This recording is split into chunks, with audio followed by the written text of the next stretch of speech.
C'est lui qui l'a fait. Et si Dieu a établi des choses, c'est parce qu'il sait ce qui doit nous arriver après. Ce jour est un jour important pour chacun d'entre nous. Est-ce que tu peux te lever? Avant que nous ne continuions, est-ce que tu peux te lever et parler au Seigneur? Parle au Seigneur, parle à Dieu. Parle à Dieu. Dis à Dieu, tu acceptes son temps. Tu acceptes de t'arrêter un moment. Tu acceptes de t'arrêter et de t'examiner. Tu acceptes, nous acceptons.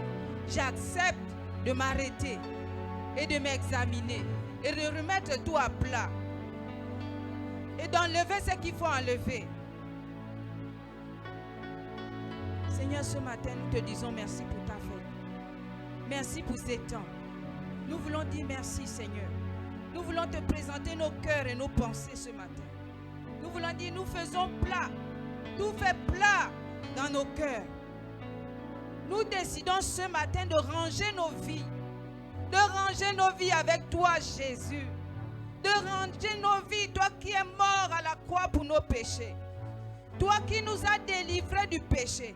Nous voulons dire, Seigneur, ce matin, que nous mettons à plat toutes choses. Et nous venons avec nos cœurs. Nous venons avec nos pensées. Nous venons avec nos projets, même nos projets. Nous ne te mettons plus. Nous venons avec tout. Seigneur, même la manière dont nous venons dans la maison de Dieu, est-ce que quelqu'un peut prier de tout son cœur? Chacun connaît son cœur. Chacun connaît comment il marche avec Dieu. Chacun qui connaît qui est Jésus pour lui. Qui est Jésus pour lui?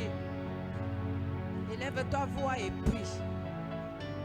Prie, prie ce matin, prie. Prie ce matin, prie. Oui, Seigneur, nous voulons mettre à plat. Je mets à plat toutes choses.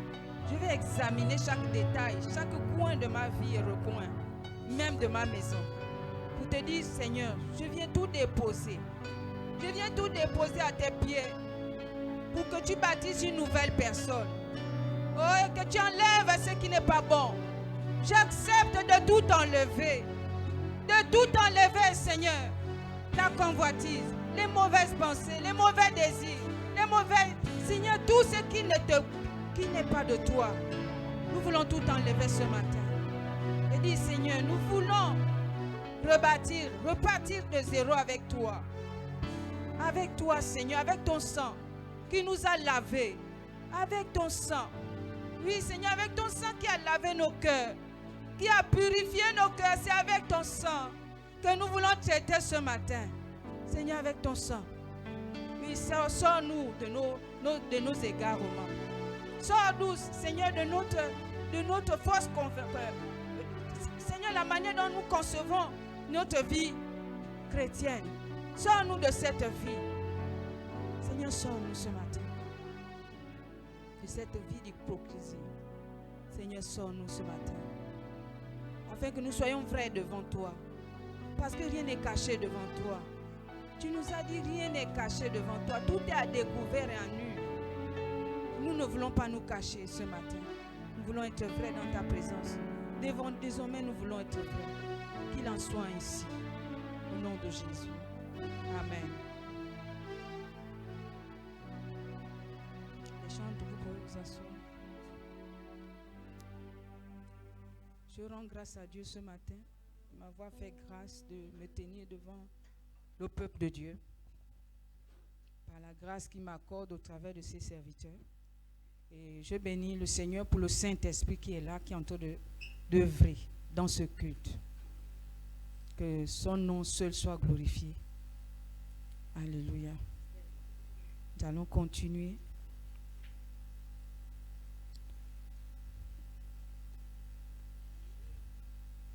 Et réellement, ce que le pasteur vient de...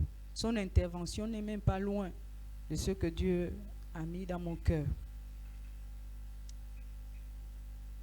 Vraiment, c'est pas loin. C'est la même chose. C'est vraiment depuis on était ici vendredi, il y a vraiment les sujets de prière vont dans ce sens. Peut-être sans connaître que c'est Yom Kippour, on était déjà dans cette voie. Et quand elle m'a dit de prêcher, je cherchais les pensées, mais ça allait toujours dans ce sens. Oui, il faut mettre à plat, il faut mettre tout à plat. et bâtir sur de nouvelles bases avec Jésus. Et même quand on voit le thème du mois, Dieu parle tantôt d'une manière, tantôt d'une autre. Dieu nous a dit la soif de Dieu. Ce mois, il nous a dit la soif de Dieu.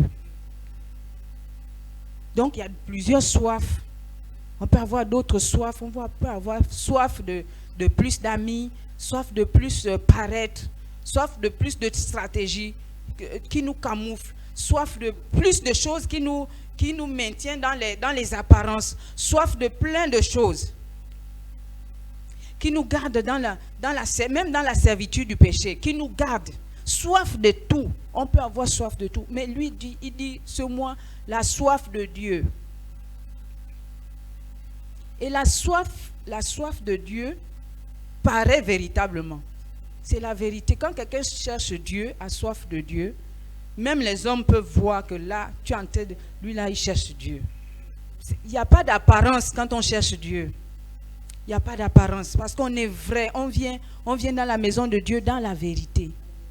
Parce qu'on veut Dieu, on veut Dieu, on veut Dieu. On se rend compte qu'on peut avoir tout. Mais sans Dieu, on n'est rien. Sans Dieu, on n'est rien. Dieu nous a pris, tout à l'heure nous avons changé, il nous a pris si nous tous on se met à raconter comment Dieu nous a trouvés. Il nous a trouvés, moi il m'a trouvé dans les péchés, dans la fornication, dans les malédictions générationnelles, dans les malédictions graves qui ne pouvaient pas me laisser avancer. Il m'a trouvé vraiment dans le mal. J'étais conduit, ma vie était conduite naturellement en enfer. Parce qu'il n'y avait rien, il n'y avait même pas d'avenir pour moi. Il n'y avait pas d'avenir. Dieu nous a trouvés comme ça pour nous transformer et faire de nous ce que nous sommes aujourd'hui. Si je suis aujourd'hui debout, c'est parce que Dieu m'a changé. Si j'avais continué dans cette voie, je pense qu'aujourd'hui, là, je ne devais même pas être debout. Parce qu'il y a eu un temps, il faut s'arrêter et dire, je ne veux plus ça. C'est difficile d'abandonner, mais dire, je ne veux plus. Et Dieu te donne la force d'arrêter. Et Dieu nous a donné la force d'arrêter la fornication. Sinon, l'avenir, il n'y a pas d'avenir. Quand on est dans une situation, il n'y a pas d'avenir. Dieu t'appelle, tu es là dans la maison de Dieu, tu chantes, tu fais tout. Mais ça, il n'y a pas d'avenir. Et tu as l'impression que ta vie n'évolue pas parce qu'il y a des choses qui doivent quitter. Et on s'est dit, mais tous les jours je suis à l'église, je vais à l'église, mais depuis que je suis, ça fait 2 ans. Mais parce que tu traînes des choses qui ne sont pas encore réglées, traitées. Et là, on ne peut pas avancer. Mais nous voulons avancer. Alléluia, la soif de Dieu. Il y a soif de Dieu. Quand tu as soif de Dieu, tu perds tout. Même s'il faut perdre, il y a des choses qu'il faut perdre parce que tu as soif de Dieu. Si tu dois perdre ton ami, il faut le perdre.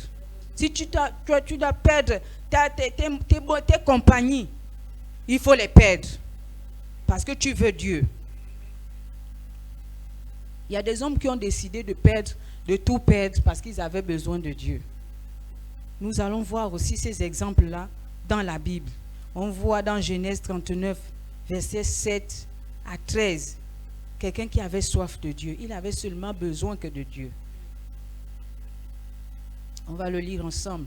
Après ces choses, il arriva que la femme de son maître porta les yeux sur Joseph et dit, couche avec moi. Il refusa et dit à la femme de son maître, voici mon maître ne prend avec moi connaissance de rien dans la maison. Et il a remis entre mes mains tout ce qui lui appartient. Il n'est pas plus grand que moi dans cette maison. Et il ne m'a rien interdit excepté toi, parce que tu es sa femme. Comment ferais-je un aussi grand mal et pécherais-je contre Dieu?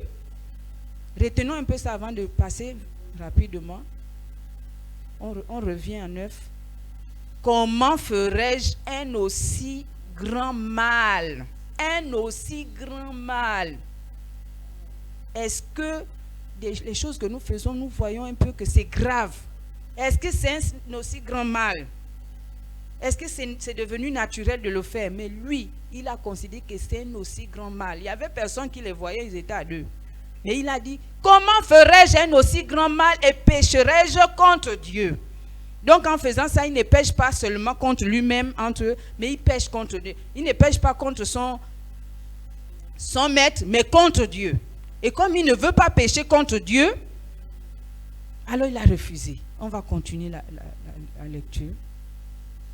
Quoiqu'elle parla tous les jours à Joseph, le péché vient parler tous les jours à nos oreilles, le péché. La tentation vient parler. Il refusa de coucher auprès d'elle, d'être avec elle. Un jour qu'il était entré dans la maison pour faire son ouvrage et qu'il n'y avait là aucun des gens de la maison, elle le saisit par son vêtement en disant, couche avec moi. Il lui laissa son vêtement dans la maison et s'enfuit au dehors. Lorsqu'elle vit qu'il lui avait laissé son vêtement dans la main et qu'il s'était enfui dehors, verset 14, elle appela les gens de sa maison et leur dit, voyez, il nous a amené un Hébreu pour se jouer de nous. Cet homme est venu vers moi pour coucher avec moi, mais j'ai crié à haute voix.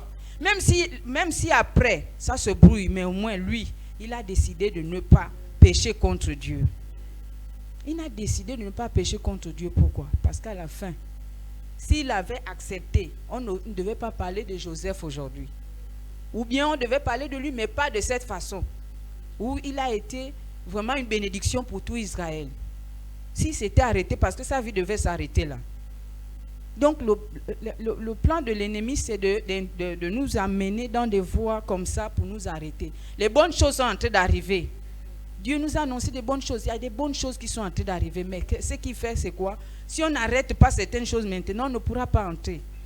Lui, il a compris que je ne peux pas tomber dans ce piège-là. Si je fais ça, je ne sais pas ce qui deviendra de mes rêves. De ce que Dieu m'a dit, de ce que Dieu m'a montré. Je ne sais pas ce que je vais devenir ici. On décide d'arrêter parce qu'on voit un peu l'avenir. On voit ce qui va nous arriver. On voit ce que Dieu a dit. On voit ces choses-là. On se dit, c'est plus important que ça. Je préfère laisser. Alors, ce que nous avons besoin, c'est de se décider à demeurer ferme. Quoique, on peut nous tenter de toutes les manières. On doit résister. On ne doit pas se laisser aller dans certaines choses. Et si on est dedans, il faut sortir. C'est ce que Joseph a fait. Il a tenu ferme.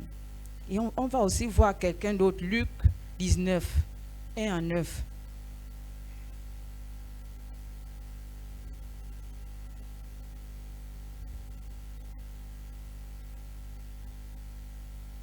Luc 19, 1 à 9. Jésus étant entré dans Jéricho, traversait la ville. Et voici un homme riche appelé Zachée, chef des publicains, cherchait à voir qui était Jésus. Avant de continuer, il cherchait à voir qui était Jésus. Il avait besoin, il avait soif de Jésus. Il y avait la foule, il y avait plein de choses, il était riche, il était satisfait de sa vie, mais il voulait Jésus. Je veux voir Jésus. Il désirait, il avait soif de Jésus. Et voici un homme appelé chef de chercher à voir qui était Jésus. Au verset 3. Mais il ne pouvait y parvenir à cause de la foule, car il était de petite taille. Il courut en avant et monta sur un sycomore pour le voir. Pour lui, c'est Jésus. Il vient dans l'église pour voir Jésus. Il va dans les foules, c'est pour Jésus. Quel que soit l'endroit où Jésus peut se placer, il cherche, il fait tout. Il cherche de toutes les manières à voir Jésus. Lui, ce qui est important, c'est Jésus. Lui, il a soif de Jésus. Lui, il y a plein de gens, il y a plein de grandes personnalités au milieu, mais il ne cherchait pas à être, puisqu'il est grand, il pouvait désirer être avec tout le monde, tous les grands de sa position sociale, mais il n'a pas cherché ça. Il cherchait à voir Jésus. Et on vient à l'église pour chercher qui? Tout ce qu'on fait, c'est pour chercher qui? On est tout le temps dans le téléphone, on est tout le temps en train de chercher. On cherche qui?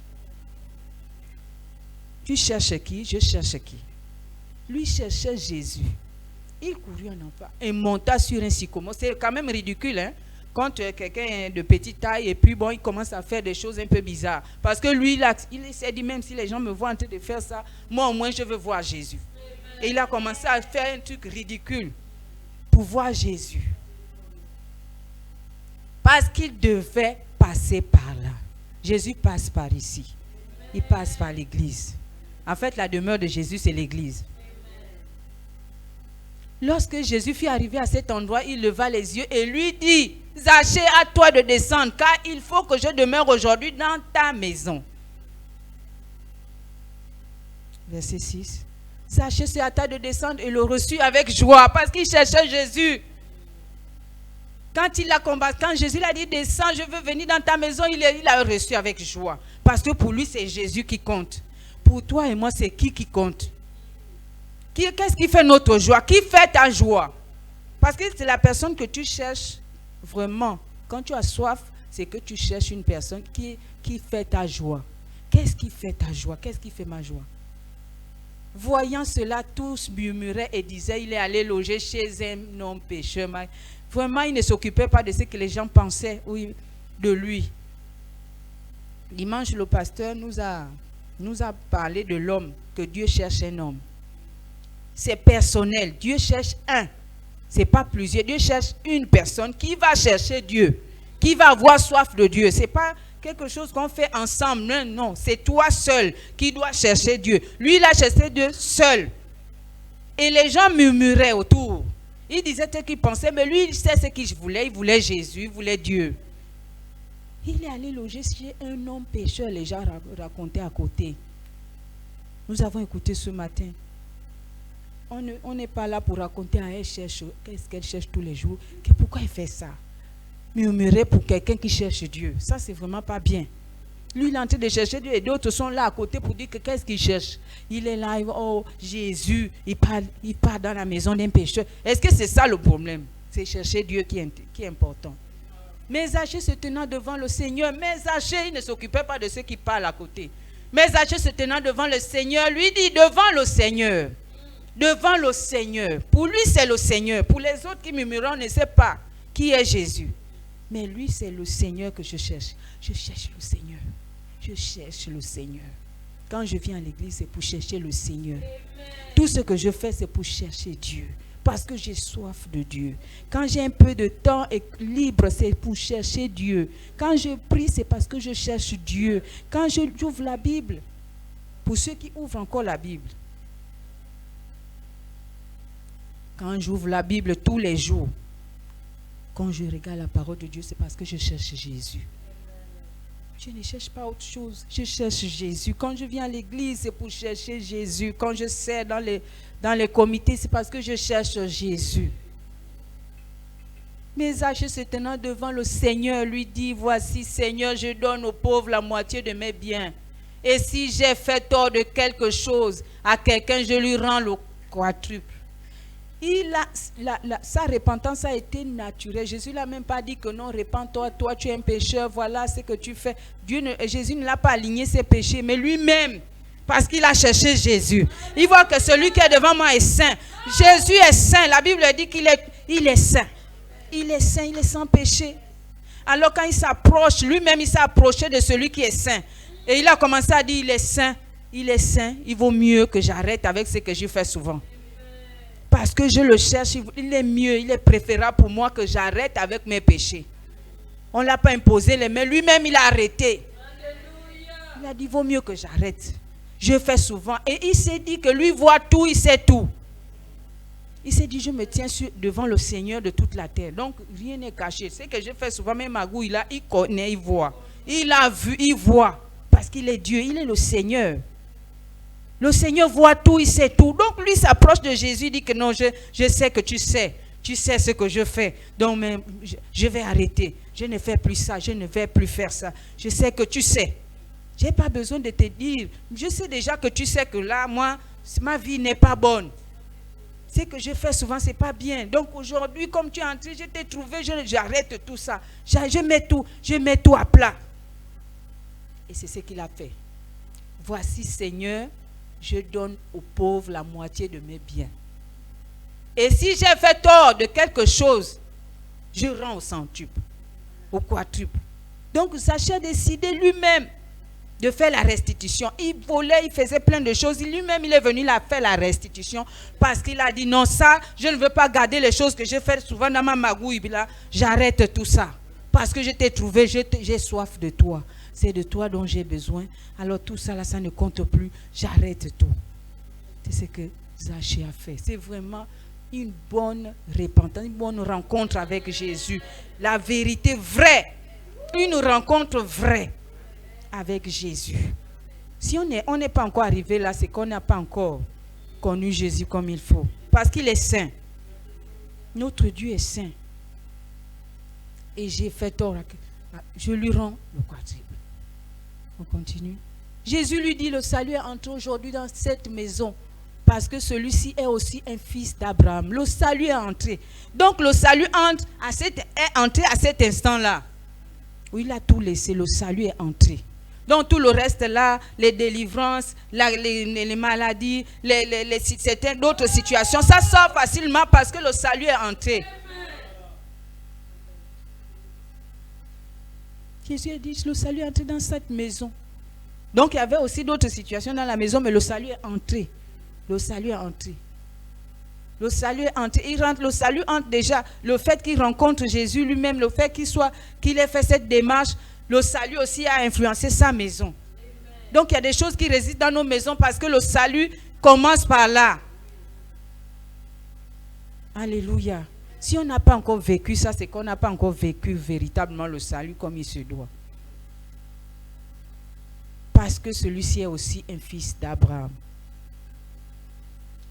On va continuer la lecture.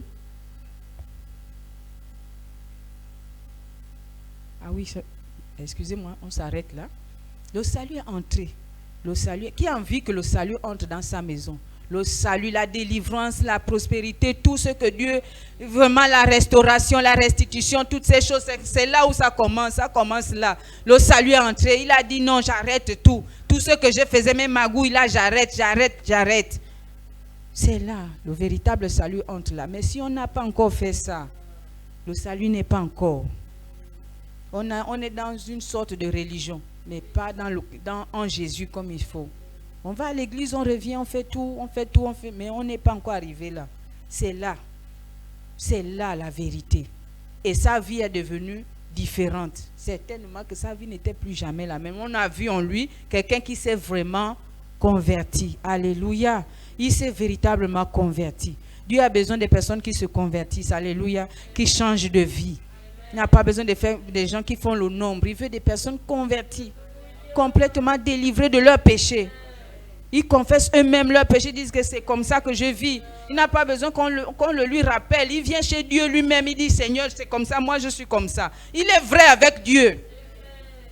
Parce que s'il était faux avec Dieu, là, il n'allait jamais changer. Il était vrai avec Dieu. Seigneur, là où tu me vois, là, c'est comme ça que je vis, je suis comme ça. J'ai fait ça, voici, je veux que tu me changes. Je veux que tu changes ma vie. Et à cet instant-là, Jésus vient enlever, il dit que oui, là, c'est bon.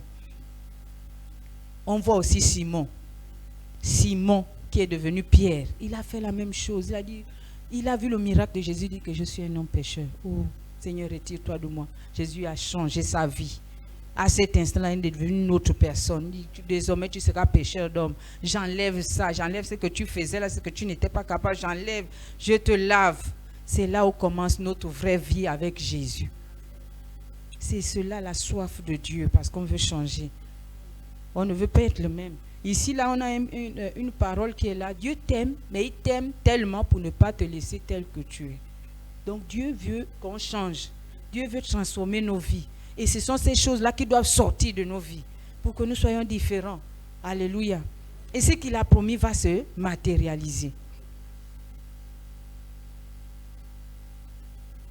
Nous allons lire la parole dans Psaume 24, de 3 à 9.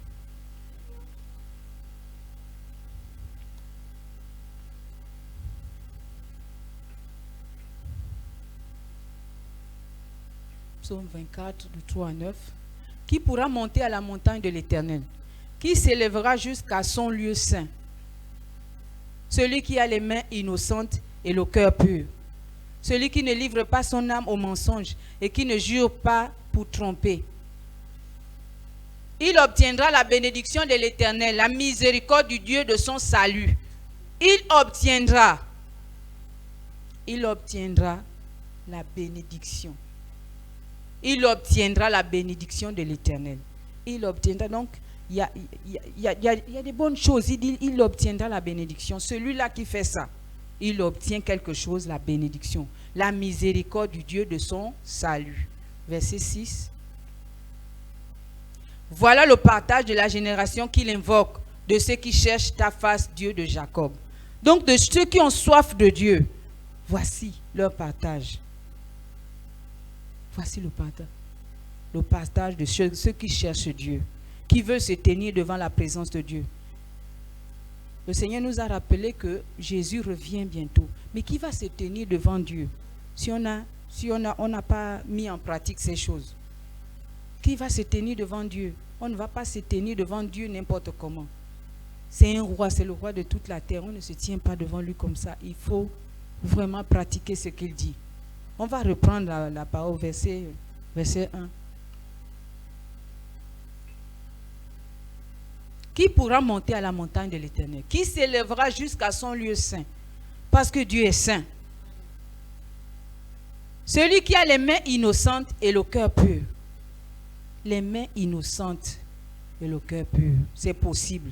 Ce n'est pas impossible d'arriver à avoir les mains innocentes et le cœur pur. Celui qui ne livre pas son âme au mensonge. Donc il y a des choses qu'on peut, nous-mêmes on peut livrer notre âme. Et nous voulons dire non, je ne livre plus mon âme. Je ne veux pas livrer mon âme au mensonge. Je ne veux pas livrer mon âme. Et qui ne jure pas pour tromper. Alléluia. Qui ne jure pas pour tromper. On n'a pas besoin de ça parce que Jésus voit tout. Il sait tout. Le Dieu auquel nous adorons, là, il voit tout, il sait tout. On ne peut pas le tromper. On peut tromper les hommes jusqu'à mais un jour. On ne va pas tromper Dieu. C'est le Dieu de vérité, c'est le Dieu qui voit tout et qui sonde. Nous avons chanté tout à l'heure, il sonde mon cœur. Dieu sonde mon cœur, alléluia. Il sonde nos cœurs, alléluia. Il connaît tout, il sonde nos cœurs. Il connaît nos motivations. Il connaît les raisons pour lesquelles on vient à l'église. Il connaît les raisons, les paroles qui sortent de nos bouches commencent d'abord dans le cœur. Et Dieu voit d'abord le cœur, ensuite il examine les paroles. Ce ne sont pas nos paroles qui comptent, c'est ce qui sort de nos cœurs. Si le cœur est vrai, alors les paroles vont devenir vraies. Et si les paroles sont belles, le cœur, Dieu sonde les cœurs, il sait que les paroles là sont belles, mais le cœur n'est pas ça.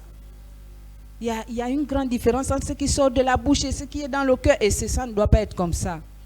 Si on doit dire Seigneur, je t'aime, ça doit être dans la vérité du cœur. Si on dit Seigneur, tu es saint, ça doit être que moi-même aussi, je veux la sainteté, je reste dans la sainteté.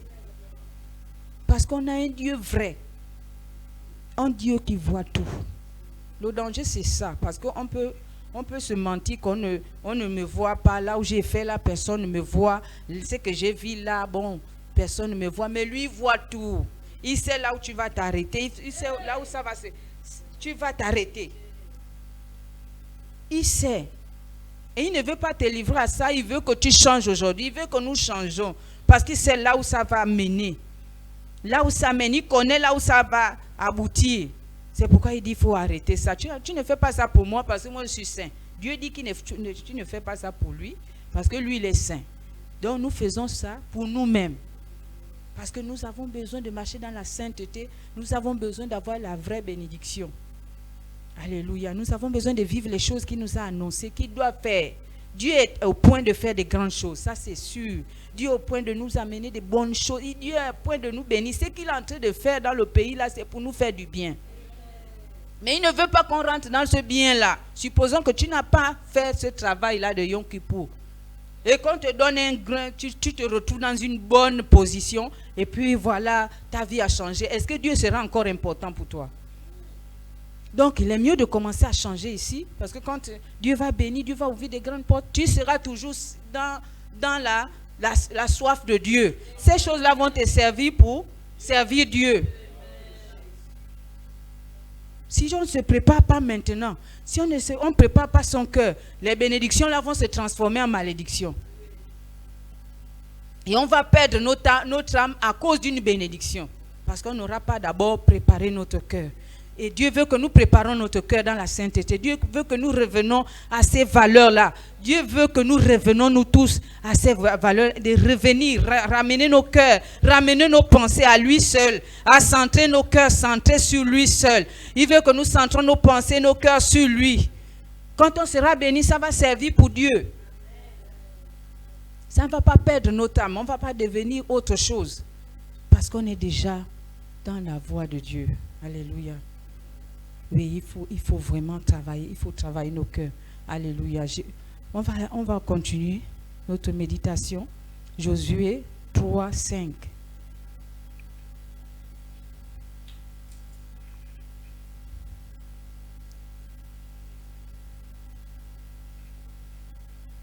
Josué 3, 5 nous dit, Josué dit au peuple, sanctifiez-vous, car demain l'Éternel fera des prodiges au milieu de vous. L'Éternel est en train de vouloir faire des grandes choses. C'est pourquoi il dit sanctifiez-vous. C'est pour notre bien qu'il nous fait ça, qu'il nous dit ça, parce qu'il y a des grandes choses. Il fera des prodiges au milieu de vous. Il veut faire des prodiges au milieu, des choses qu'on n'a pas encore vues. Il veut les amener, des choses qu'on n'a pas encore pensées, même ça va venir. Ça, c'est qui est sûr, ça va venir, mais il dit sanctifiez-vous. Parce qu'ils étaient à un niveau où ils devaient faire tout, mettre tout à plat, parce qu'il y a des choses qui doivent arriver. C'est pourquoi Josué a dit au peuple, sanctifiez-vous. Car demain, ce n'est pas que c'est loin, c'est pas loin. Ce n'est pas loin, parce que notre manque de sanctification éloigne les choses. Et on s'est dit, ça tarde, pourquoi? Parce que Dieu attend que tu sois sanctifié. Or là, si on se sanctifie demain, le plus tôt possible, ça va se faire. Ça va se faire. Et il demande à tout le peuple. Il ne faut pas que quelqu'un se dise, oh bon, moi je continue, j'étais toujours comme ça, je vis comme ça. Non, il n'y a pas de j'étais toujours. Il faut arrêter. Il faut arrêter. J'ai toujours mené comme ma vie comme ça, là, rien ne m'arrive. Ça, c'est pas bon. De raisonner que bon, tous les jours je fais ça, bon, ça ne m'arrive rien, je suis tout le temps en bonne santé, tout va bien, et tout. Mais il ne faut pas te mentir comme ça. Il ne faut pas qu'on se mente comme ça. Dieu te laisse, il dit qu'il laisse le temps au pécheur de se repentir. Tout le temps là, c'est la patience de Dieu. Ce n'est pas que toi tu es fort quand tu fais ça, non. C'est la patience, on dit, ah bon, on dit souvent que bon, moi quand je vis toujours comme ça, non, bon, je suis toujours là. Non, non, c'est de l'orgueil. Ça devient l'orgueil et il faut vraiment demander au Seigneur, enlève l'orgueil de mon cœur. Tu me parles aujourd'hui, je vais obéir aujourd'hui. Enlève l'orgueil. Je n'ai pas besoin d'être orgueilleux devant toi. Parce que ça peut, toi seul, tu connais les jours, tu sais pourquoi tu me donnes le temps. C'est pour me repentir. C'est pour que je change. Donc sanctifions-nous. Sanctifions-nous, mettons-nous à part. Mettons-nous à part parce qu'il va faire, il veut faire. Il va faire. C'est sûr, c'est certain, c'est sûr. Dieu va faire. Lui, de son côté, il est prêt à faire des bonnes choses. Mais nous, de notre côté, il faut qu'on se prépare dans la sanctification. Il faut qu'on se prépare, qu'on enlève ce qu'il faut enlever. Dieu est prêt à tout moment de nous bénir. Dieu est prêt à tout moment de faire des grandes choses avec nous. Dieu est prêt. Mais nous devons être aussi prêts. Nous devons avoir les cœurs prêts à être bénis comme il se doit, sans salir les mains.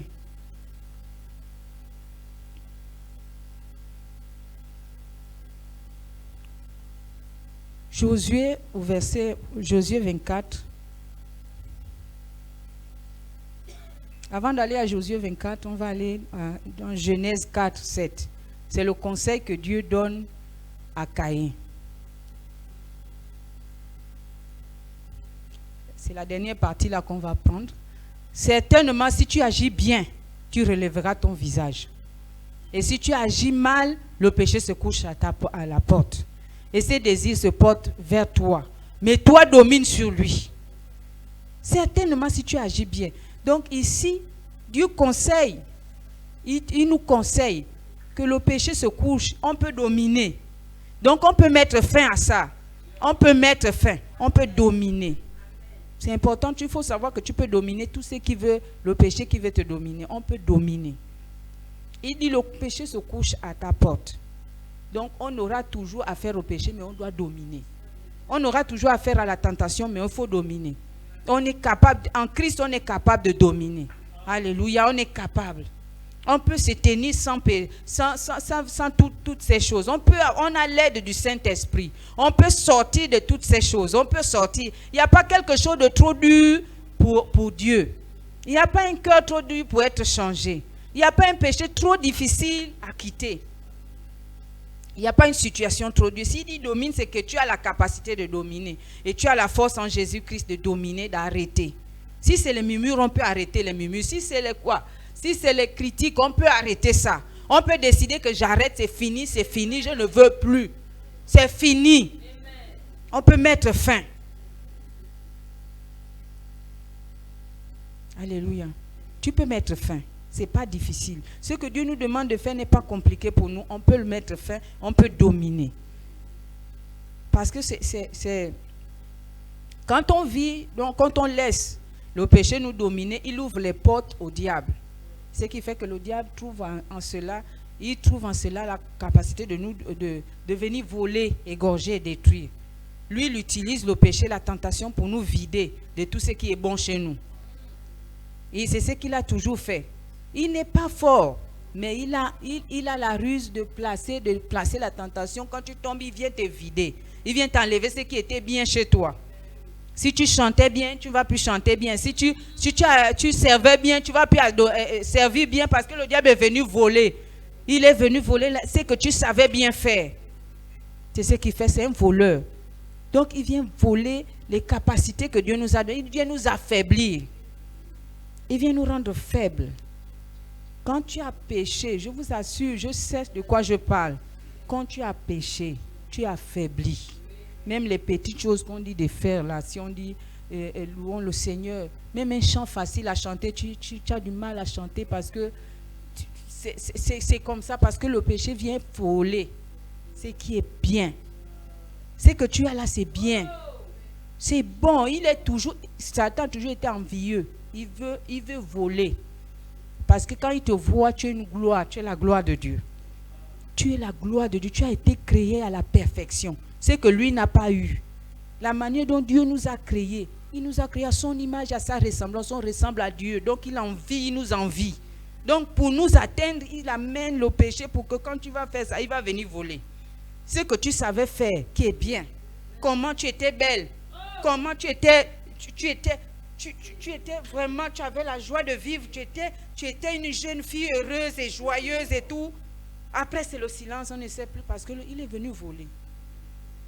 Ce qui était éclatant chez toi, il vient voler, il faut enlever.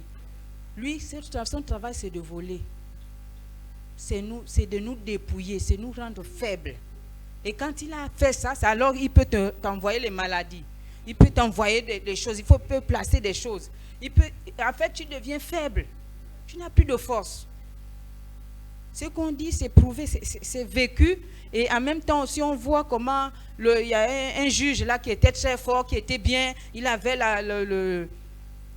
il pouvait faire beaucoup de choses avec Dieu. Il pouvait faire beaucoup d'exploits, mais le péché est venu voler tout. Il est devenu faible comme un simple homme. Nous ne sommes pas des simples hommes. Tu n'es pas un simple homme, une simple femme. Tu as été créé à l'image, à la ressemblance de Dieu. Tu peux faire des grandes choses avec Dieu. Mais ne laisse pas le péché venir voler. Satan venir voler par le péché pour t'affaiblir. Les petites choses, tu n'arrives plus à faire. Même bien, des petites choses, on n'arrive plus parce qu'on a été volé. Et quand tu ressens ça, tu as été volé. Quelqu'un est venu, le diable est venu voler ce qui était bien chez toi. Les gens appréciaient quand tu fais certaines choses, mais après, on ne sait plus. Où c'est passé où? Et chacun peut faire ce bilan-là. Quand j'étais, avant de faire ça, c'est que j'étais et ce que je suis devenu après, est-ce que j'arrive encore à faire, ne fût-ce que ce petit peu que je faisais bien, est-ce que j'arrive encore à faire ça? Et là, tu vas faire le bilan, et puis tu vas te dire, non, ça, il m'a volé, mais je ne permets plus, je lui mets dehors, je ferme la porte, et puis, voilà, puis je demande à Dieu de me restaurer. Et après, tu reprends les forces. Tu reprends ta gloire initiale. Alléluia. Il vient pour voler, il vient pour dérober, il vient pour détruire. Quand il présente l'échange qu'il fait là, il a toujours été rusé, il vient faire échange, il veut placer ce qui n'est pas bon pour prendre ce qui est bon.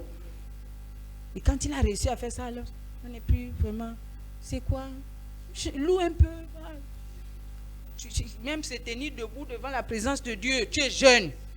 Tu es jeune, tu n'arrives pas à se tenir là.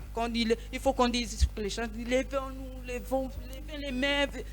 Même la force de se lever là, il n'y a plus. Parce qu'il y a eu un vol dans ta propre vie. Il y a eu une ouverture. Il ne vient pas voler parce qu'il vient voler. Il vient voler parce que tu lui as laissé faire. Et tu l'as laissé faire comment? Parce qu'il y a eu un péché qu'il a placé pour pouvoir te voler.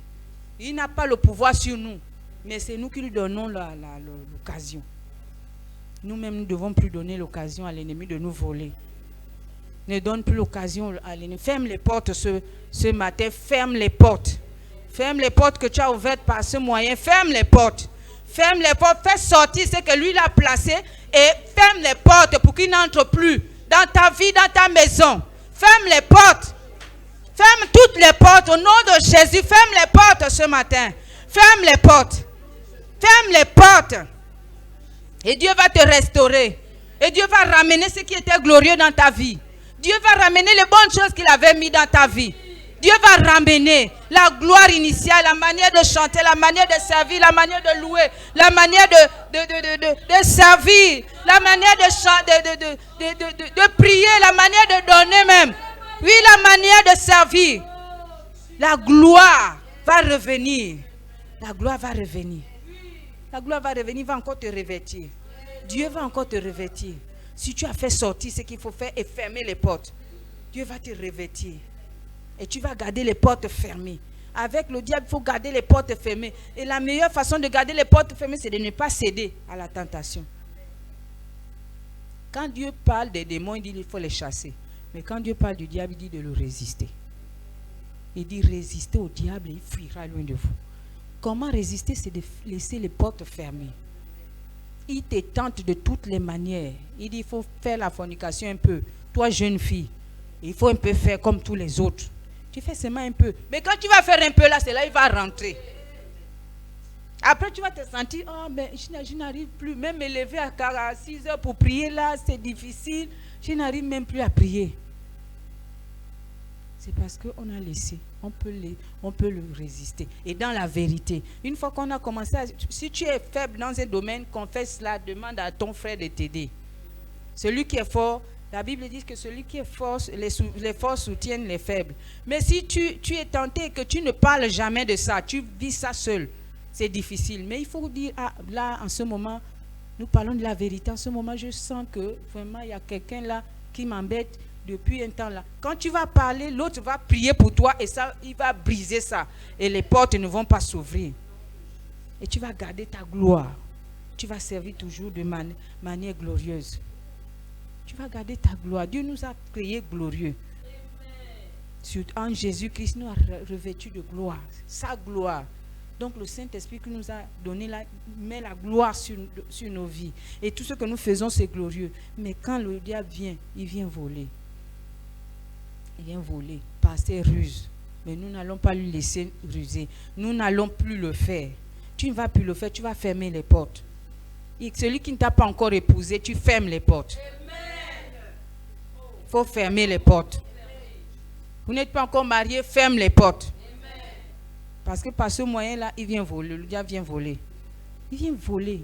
Il a beaucoup volé par ce moyen. Surtout les jeunes filles, il a beaucoup volé. Il faut changer ça.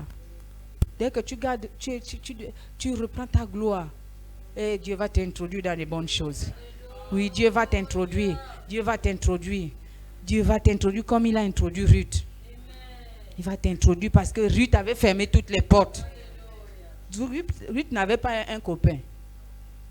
Il n'avait pas. Après ce qui s'est passé, elle est rentrée en Jérusalem. Il n'avait plus ça. Elle est restée et Dieu l'a donné ce qui était meilleur. Alléluia. Oui, si elle avait ouvert les portes, elle n'allait jamais être la grand-mère de David. Si elle avait ouvert les portes, elle n'allait jamais être la grand-mère de David. Parce que c'était la grand-mère, la mère de Obed. Et Obed a fait Isaïe et Isaïe a fait David. Donc, Dieu l'a introduit dans la royauté, dans la lignée royale. Parce qu'elle a compris qu'il faut fermer les portes. C'est une chose vraiment importante de le faire. C'est une chose, on parle avec des mots simples, mais c'est très très important. C'est vraiment important. C'est capital de le faire. C'est capital. C'est chacun d'entre nous qui doit s'engager dans ce travail. C'est chacun avec sa vie qui doit la répandre devant Dieu pour dire que je vais être vrai. Je ne veux plus. Ça ne m'a rien apporté. Le diable est venu voler dans ta vie. Et tu es devenu vide.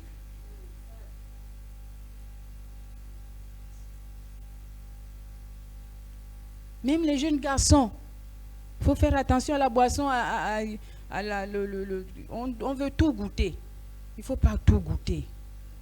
Tu es jeune, ne goûte pas tout parce que si tu goûtes là, le diable va venir, il va voler. Il va voler ce qui est. Il vole même parfois l'intelligence. Après que tu apprenais bien, tout d'un coup, tu n'arrives plus. Même étudier une petite leçon, tu n'arrives plus. Même travailler un peu, tu deviens paresseux parce qu'il est venu voler. Mais ne laissons plus le diable voler. Fermons-lui les portes et ouvrons seulement les portes à Jésus-Christ. Ouvrons les portes à Jésus. Ouvre les portes à Jésus. La Bible dit, c'est dans Psaume 24, il dit, porte, élevez vos linteaux, car le roi de gloire veut faire son entrée. Le seul à qui il faut ouvrir les portes de nos vies, de nos cœurs, c'est Jésus. Et fermons les portes à l'ennemi. Est-ce qu'on peut se lever pour fermer les portes? Est-ce que tu peux te lever pour fermer les portes que toi-même tu as ouvertes au diable? Tu as ouvert les portes, il faut les fermer. Au nom de Jésus, il faut les fermer, il faut faire sortir. C'est que le diable a fait. Il faut faire sortir au nom de Jésus.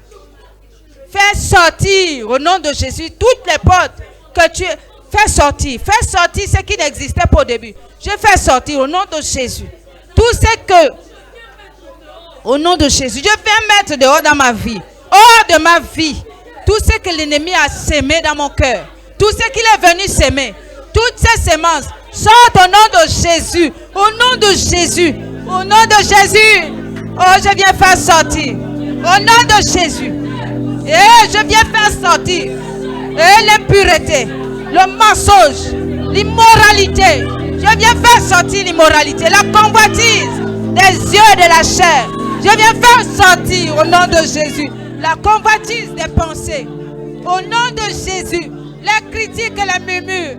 Je viens les faire sortir. L'immoralité et la magie. Je viens faire sortir au nom de Jésus. Je viens faire sortir. Je viens faire sortir. Au nom de Jésus de ma vie. Au nom de Jésus. Je viens faire sortir. Au nom de Jésus de ma vie.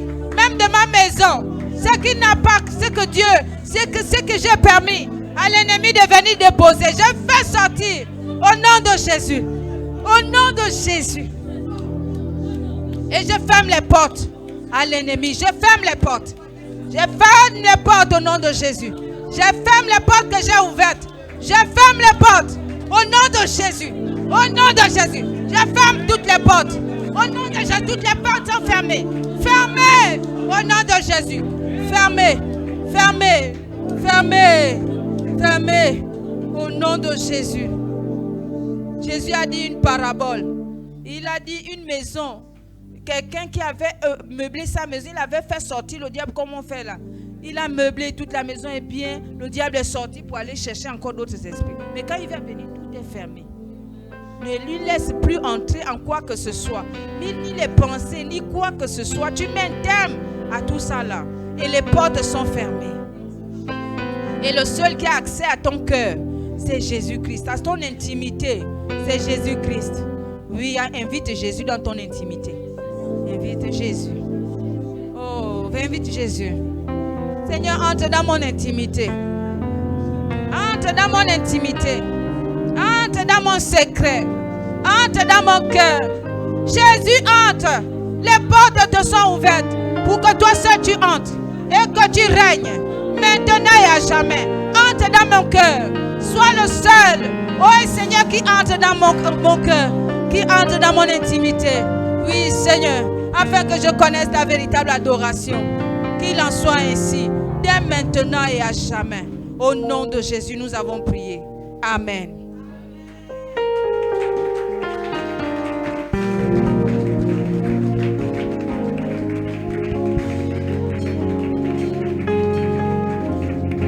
Alléluia, tu peux continuer d'acclamer et ovationner ce grand Dieu. Il est digne de recevoir la gloire. Pousse des cris de joie en l'honneur de Jésus.